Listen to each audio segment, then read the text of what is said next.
Welcome to another episode here at Nothing for Granted. Thank you so much for joining me today as we are going to get into the nitty-gritty of your business, okay? I know. You're thinking, this is my business. It should be about how much money I can make. I quit my day job so that I can launch this incredible career, give me the flexibility to travel, give me the flexibility to make my own schedule. And now you're telling me it's not even about me? Yeah, that's exactly what I'm telling you. This business is not about you. And so I want to talk to you today from the topic of running your business with a service mentality. Let's get out of that vanity and let's step into servitude. All right, let's get started. Welcome to Nothing for Granted, a space for aspiring grant writers who are tired of feeling undervalued, underpaid, and overworked by your understaffed nonprofit. Hi, my name is Eliana, grant writer, grants consultant, and freelance coach for Christian entrepreneurs. I live for long-distance cycling rides, iced chai lattes, and outdoor adventures with my 4 little beasts. I teach you grant writing strategies and freelance tactics that set you apart when launching and scaling your Holy Spirit-led business. I too was paralyzed by those questions. So paralyzed, in fact, that I launched my business twice, thinking maybe I should take another training because, underqualification. Well, 5 certifications on my wall later. But what if I told you that with a little basic knowledge and next to no experience, you too could launch a successful and sustainable freelance grant consulting business while pursuing that degree, raising littles, and maybe getting a tan on the beach? Permission granted to stop feeling guilty over leaving behind that organization that has you stagnant and to confidently and boldly step into the most elevated version of who you were created to be. You're here for encouragement, accountability, and a slight tough love kick in the butt. No goals, just standards. Lace up your combat boots, tighten up that ponytail. Girl, it's time to get to work. So what do I mean with a service mentality? What that means to me is to give more than you get. You're working from a place of genuine desire to provide value to the organizations that you work with, the individuals that you work with. You want to go above and beyond what their expectations are because you genuinely want to be of help, right? They have a problem and you're here to solve that. It's business 101, sales 101. So how do you shift that? How do you know that you're not working from a service mentality? Well, number one, you start thinking, well, this person isn't paying me enough, right? Or you start working from a place of scarcity. Everything to you comes down to money. How much money can I get out of this person? How much money am I going to make from this deal? How much money is this going to produce me? Versus how much value can I bring to the table? And inevitably that's going to translate into money, right? But you want that first mindset to be, how much value can I bring to the table? What can I add as an asset to this team? Okay. Everything will always translate into some sort of monetary exchange. This is just business 101. I don't want you to work for free. Having a service mentality does not mean working for free. It does not mean volunteering. If you have listened to my prior episodes, especially my most latest episode, how to get into freelance grant writing and work remote, then you know that I am pretty much anti-volunteering as a grant writer, unless you have specific boundaries. And just go back and listen to that episode. I really go into that, and I can create a more longer form episode if that is something that you would be interested in. Just go ahead and send me a message on Instagram. That's at Buffalo Ambition Co. So working with a scarcity mentality does not necessarily mean to work for free. It does not necessarily mean that I want you out there volunteering your time and efforts. What it does mean, however, is that you are not working from a place of money, because that attracts that kind of energy, right? That attracts kind of, for lack of a better word, like sleazy sort of organizations and people who are going to nickel and dime you, because that's exactly the sort of energy that you're throwing out into the world, versus I'm here to help. I want to be of service. I want to see you grow and thrive. And in turn, that's going to come back to you, right? Because, I mean, the Bible says that the more that you give, the more that you get. So to be a giver, right, is biblical. You want to just give. And maybe some of you are saying, well, if I give too much of my knowledge, if I give too much of my information, if I give too much, then people won't want to hire me. It's totally the opposite. And anyone that works in marketing and branding, has a business, will tell you the more value that you provide for free, the more people are going to want to hire you, because they say, wow, I'm getting so much valuable information for free from this person. I can't imagine how much more tailored and more just customized information I can get by working with them one-on-one, by hiring them for, XYZ, whatever it is that you offer, whether it's research or grant writing or even content writing, managing, whatever it is that you do. People will see that you give so much free information, they're going to want to work with you directly in order to get more of that. But they won't have the opportunity to know exactly what you're knowledgeable about if you're not sharing that. So, what are some ways that you can go around and structure your business so that it is being ran with that service-driven, service leader mentality?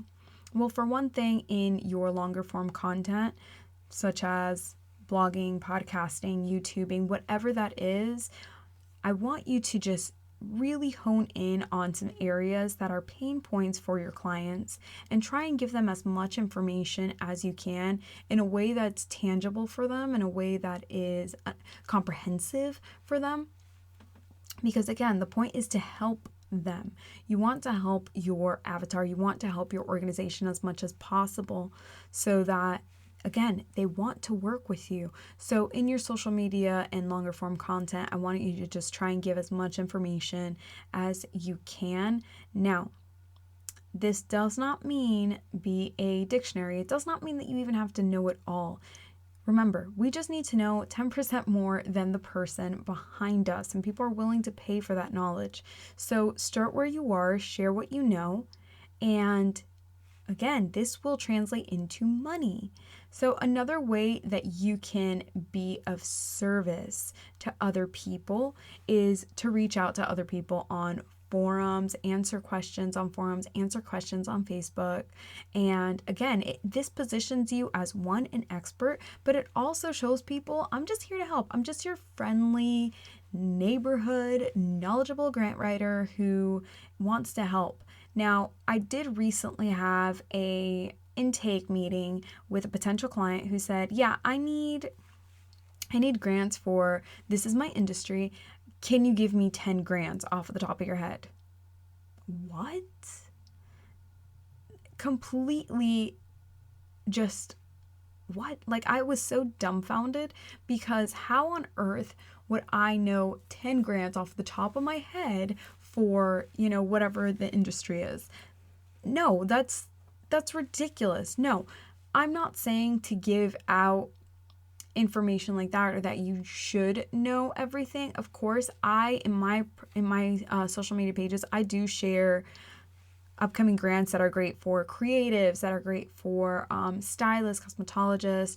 I share upcoming opportunities all of the time. And again, it is because I want to help those people. And the way that I do this is I share it in my story. I talk a little bit about what the deadlines are, what the requirements are, and then I just throw my help out there. Hey, if you guys need any help, let me just give you an example of this. So Poshmark had, I think it was called like something like the Head and Heart grant opportunities for sellers that met a certain criteria. So I made an announcement about it. I went over the deadlines for it. I actually reached out to 2 or 3 candidates that I felt would be really strong candidates for this grant. And I said, hey, I came across this grant and I came across your page. I feel like you would be a great fit for this based upon, what I have read.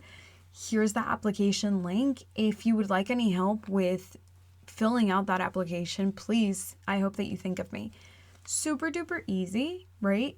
It did take a little bit of research on my behalf, but it created that sense of, oh my gosh, she knows what she's talking about. Two, hey, she's actually trying to help me and she's not being sleazy. Like, she's being totally authentic in the way that she's providing this information. I could have just said, hey, Poshmark has this grant. Let me know if you want help writing it. That's not the same as me saying, hey, I came across this grant. I think you'd be a really great fit based off XYZ. Here's the link so that you can apply. Let me know if you need my help, right? Totally casual. It shows that I know a little bit about them. I did a little bit of research because people love to talk about themselves, right? So we're doing a little bit of flattery here, and I'm being proactive in that. So this is just another way to start building relationships, to start securing your position as an expert, and to share knowledgeable information, valuable information for your clients.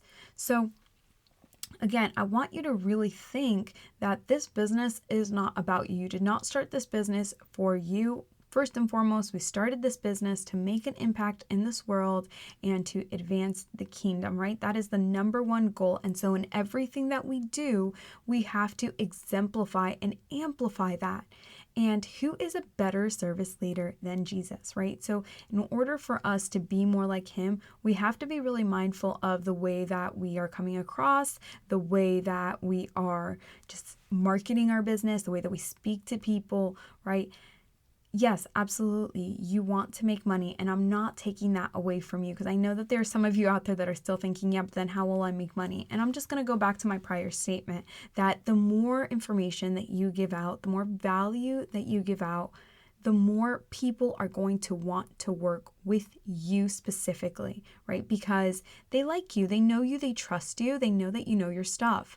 I have had people who I have known for a very long time. And this has actually happened to me quite a few times since launching my business, where I've known people for a long time and they say, I chose to lock in a consultation with you or lock in a coaching with you because while I've known you for a long time, you are just so knowledgeable, and the way that you show up authentically is what attracted me to want to work with you.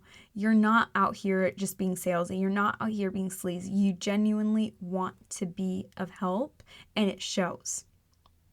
If you guys want more of the way that I market and brand myself, definitely check out my socials. Again, I will leave every single way on how to connect with me in the show notes. If you need some help with your branding, with your messaging, definitely be sure to join the community. That's bit.ly/freelance grant writing. Again, that's in the show notes down below. You can ask your questions. I can take a peek at your socials if that's what you need, or just lock in a consultation and we can go really in depth on your messaging, on your client avatar, niching down, just all things so that you can launch your freelance business confidently, and so that you can do it in a way that is unique and authentic to you. All right, I hope that today's episode was of service. Do you like how I did that? I'm sorry. I hope that today's episode really helped you guys. If it did, please be sure to share this episode, rate this episode if you haven't already. It helps me out a ton. I appreciate you being here, and I hope that you have a blessed week.